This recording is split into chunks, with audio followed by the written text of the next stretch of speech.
Russia's invasion of Ukraine was a shock to the global world order. In just 2 months, the world hasn't changed as much since the fall of the Soviet Union. After almost 40 years of a unilateral world order, we see the forming of 2 blocs, small states in between, and uncertainty on the minds of many. For Russia, there are hard times ahead. One decision pushed the whole country out of the global order. How will Russia's future as a pariah state look like? What pushed Moscow to the decision to launch the invasion? And most importantly, how dangerous is a weak Russia for the world? Let's find out, and welcome to Dark New World.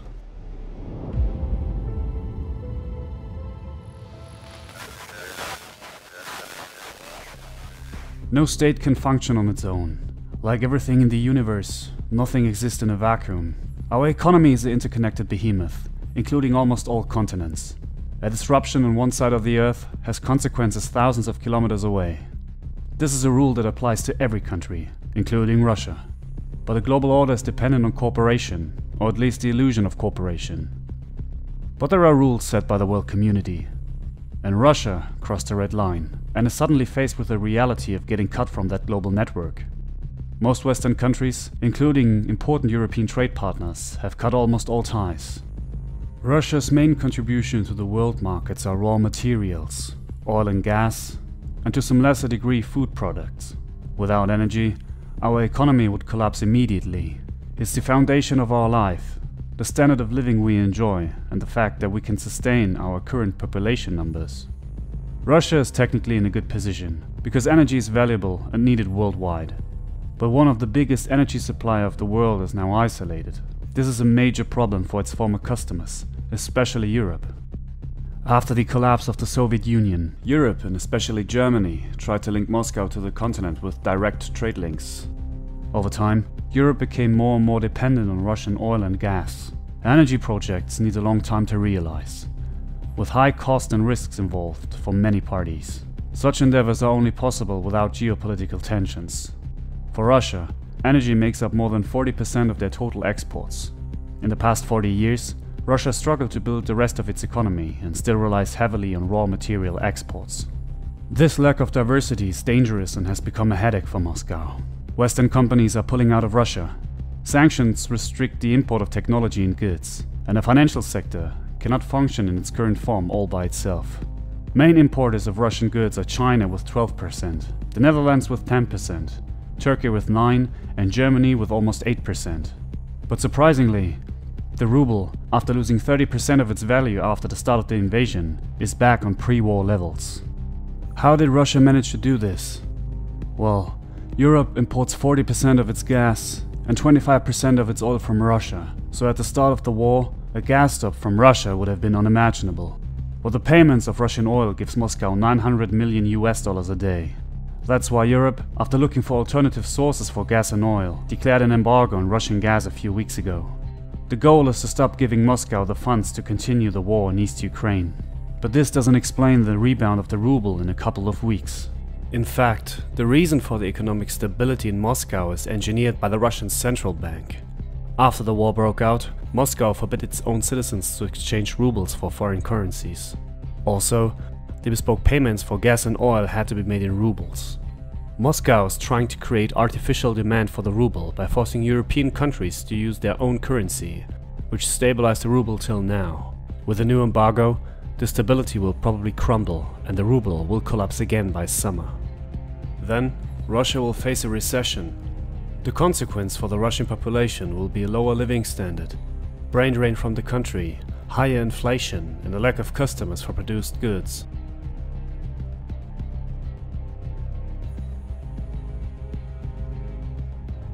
Even now, every Russian industry is already suffering from shortages and are not able to export goods to Europe. But if the world's reaction to the invasion of Ukraine was so obvious for Moscow, and the fallout on Russia's economy calculated, then why did Vladimir Putin decide to still go ahead with a special military operation?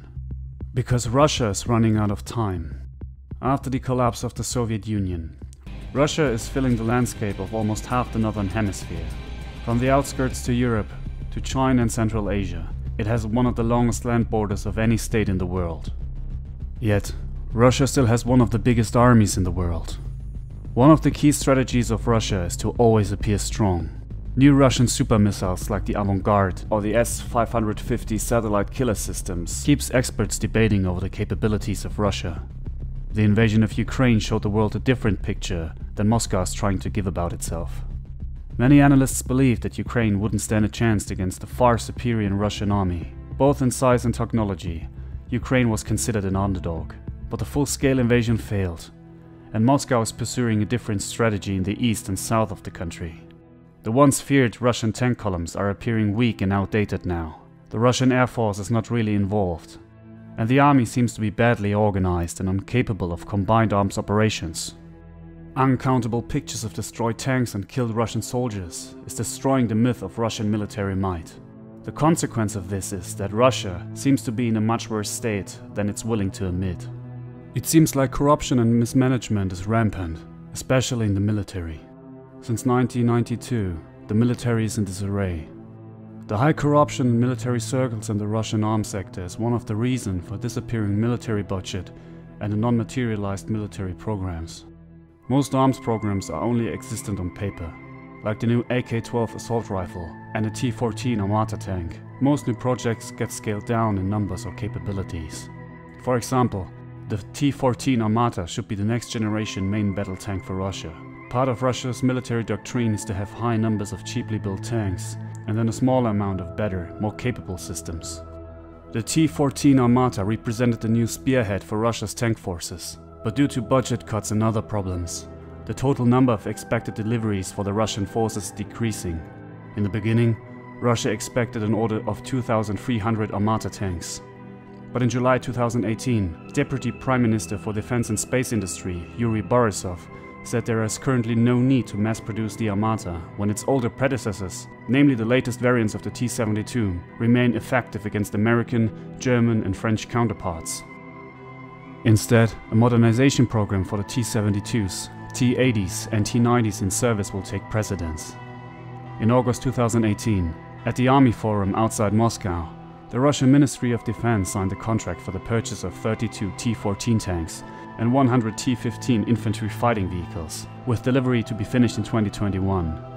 In February 2019, it was announced that the first 12 tanks would be delivered by the end of that year.